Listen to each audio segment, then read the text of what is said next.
Another day, another diet due. Except for this one's from last night, though. Or maybe I drank it for lunch. Whatever. Throw it away. Doesn't matter. Investing versus having a business, buying and selling, turning and churning and burning through stuff quickly. What is better? That's what we're going to talk about today.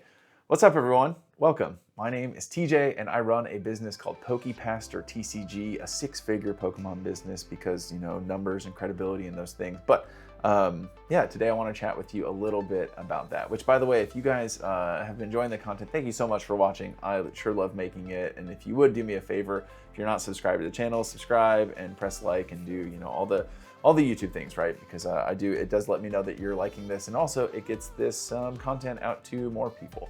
So what is the difference between having a business and being in the Pokemon investing space or just card investing space? Anyways, and so I'll try and do my best to define kind of both of these things because they both have the same goal. If you have a Pokemon card business or if you are a Pokemon card investor, the goal is kind of the same. You're trying to make money in both of these areas, right? And so you can kind of spare me with like hey, this is a hobby, don't make money here, like whatever, okay? Like just, I understand, but just, there are people who make money in this space, and sometimes those people are providing a service.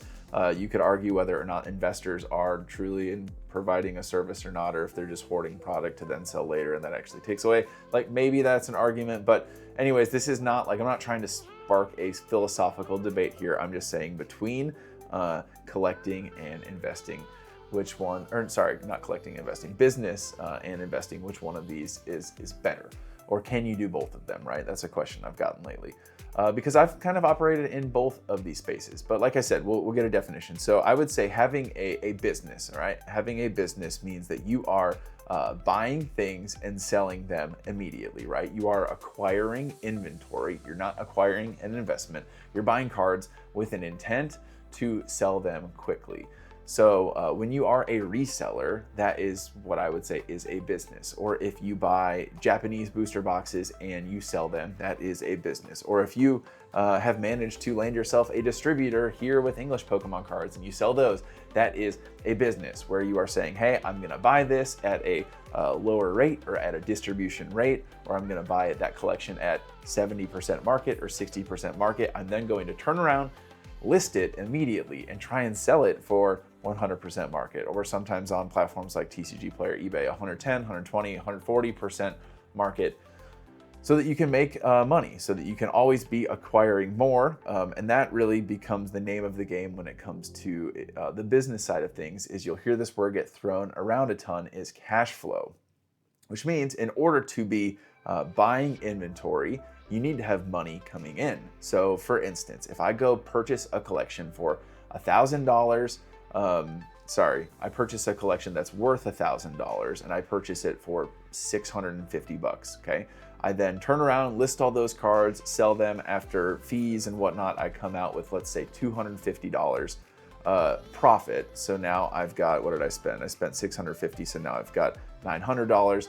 Then, in theory, I would go spend $900 on a similar thing and then just repeat that process. You keep buying, you keep selling. Obviously, not everything sells at once. And so, but you guys understand what I'm saying. Cash flow is the name of the game. And I would say that kind of model, again, whether it's with collections or sealed Japanese boxes or distribution stuff, like whatever it is, that is a Pokemon business. And so ideally, in this model, you're not holding on to anything for a long time. What's a long time? I would say a long time is over 6 months.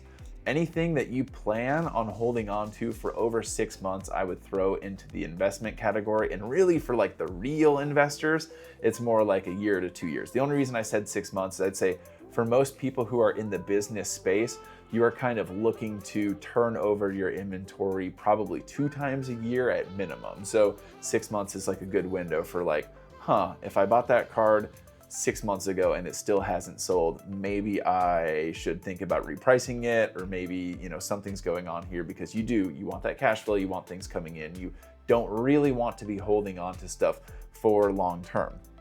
Now, where maybe collectibles or Pokemon cards differ from some ways than other retail spaces or other business spaces is for the most part, if you have a business, the inventory that you're holding onto does not gain or does not grow in value over time, right? That's where this is, like I said, is different. Because if I buy Pokemon booster boxes and my goal is to buy them and sell them quickly, but for whatever reason they don't sell because I have them priced too high or whatever, right? There's a very, very good chance, depending on how long I hold on to these, that they're going to increase in value. And that's why the whole Pokemon investing community, Pokemon investing space exists. Now, this is a real thing. If you guys don't believe me, you can go back and look up research. Throughout the course of Pokemon cards being a thing, they print different sets, right? Like obviously when it came out in 1999, that was the base set, and so they print that, and then they move on to the next set and the next set and the next set. Once they're done printing a certain set, they don't go back and reprint it. Reprints will happen while cards are in what's called rotation, or while these cards are still able to be played in the game. Because of course the Pokemon trading card game is indeed a trading card game, which side note, it's super fun. If you've never played it, play it. Like, Pokemon trading card game live. There's, I guess, 2 games now. One of them is called Pocket. I haven't played that at all, but Pokemon trading card game live is like the actual game that you can go play at like a local card shop. That's super fun. So if you haven't played that, play that because it's a blast. But once things are out of rotation, so these cards are no longer legal for people to play in these like card games in these tournaments, they won't print it anymore. And because it's out of print, it becomes more scarce over time because people are constantly buying these boxes to open up. And so because the scarcity of these products just continues to rise, it becomes more and more scarce, and there's still a demand for these old boxes, whether it's people wanting to open up old packs, whether it's people wanting to buy old boxes to be a part of like a sealed collection or something like that. Demand continues to rise and supply continues to go down, and you don't have to be an expert in economics to know. Is it supply and command? Trailer Park Boys? Anyways, it doesn't matter. That's just gonna keep going up, right? And so you can see this with every Pokemon set that's ever been printed. And you could talk about Pokemon Go, maybe the worst set or whatever. That's still going up, right? Okay. So for instance, just like look up Pokemon Lost Origin. Okay, that's one. Like I've got a few of these sitting around. I bought them for $144 a box a couple years ago, $145, something like that. And they're now like $500 a box. And it's just been sitting in my basement, right? Or Paldea Evolved, that's another one. That one came out just a couple years ago. I have a bunch of boxes of Paldea Evolved just sitting there. I bought those for $80 a piece. Those are now $290, $300.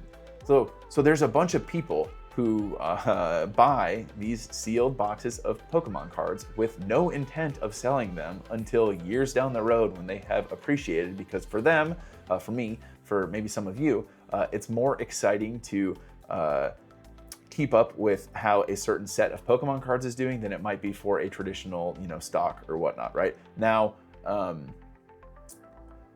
you could talk about it being more risky, like philosophically, and yeah, sure, like there are other things that are less risky, more risky, but you cannot deny that the Pokemon investing space has become a thing. People truly, truly, truly do look at this as a financial investment, similar to how some people would view like high-class art, right? Like having a piece of valuable art from an artist. And so really these the investing space and the business space can sometimes be opposed to one another, because in one of them you're trying to get rid of stuff quickly, in the other one you are trying to hold on to stuff for as long as possible. You don't even want to look at it, right? You don't even want to think about it. You're just like, I'm gonna hopefully forget about it, and then 5 years be reminded, like, oh yeah, that's over there. Like, how much is that worth now? Holy smokes. That's the investing thing. So when someone asks, like, can I do both? My answer is, it depends. My answer is yes and no. Which one's better? They're both great. Now, I operate more in the business space, and so I'm buying and selling. I'm very rarely holding on to things, except for those, few boxes that I do have that I'll, I don't have any intention of selling. But that said, if I were ever to be limited in my business, and what I mean by that is, like, I don't have capital to take advantage of opportunities that come my way, then I would absolutely consider liquidating some of my investments or selling some of those boxes so that I would have capital. Like I said, having a business is all about cash flow. You need to spend money to make money. And so if your business is at a spot where there are opportunities that you're seeing and you're not able to jump on because you have all of your capital tied up in these boxes that are sitting there, and sure, they might be going up in value, but usually, depending on how quick your business rolls, how quick you can get through inventory, if you sell those boxes and you're able to put that money to active work, now again, it is work, buying and selling Pokemon cards. Gosh, I've talked about this a ton. Like, it is a lot of work to list stuff and to sort stuff and to ship stuff out and to deal with customers and all of that, right? If you're just wanting a way to be a part of the hobby where you don't have to do anything, then sure, just like buy some boxes, throw them in your closet, and like maybe every now and then take a peek at the market. That's fun. Where this, selling is so much more active.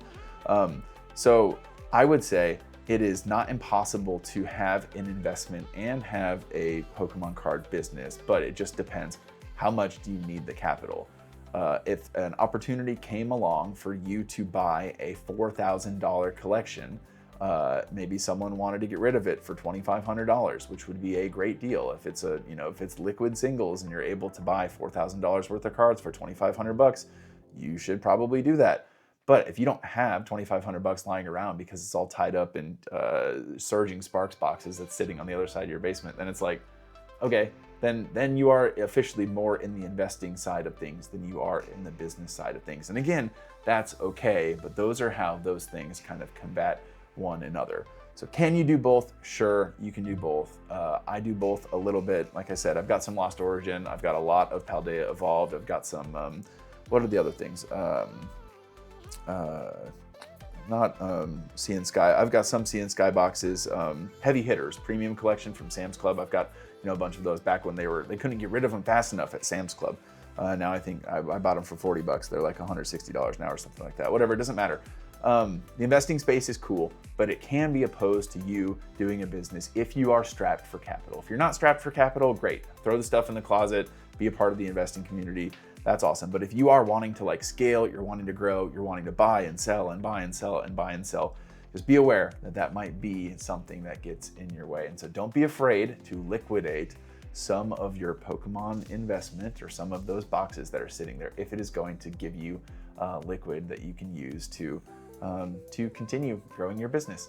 So I hope that helps. Yeah, I like both of those places. I would say I'm definitely more so in the business camp than the investing camp, but I think the investing camp is cool too.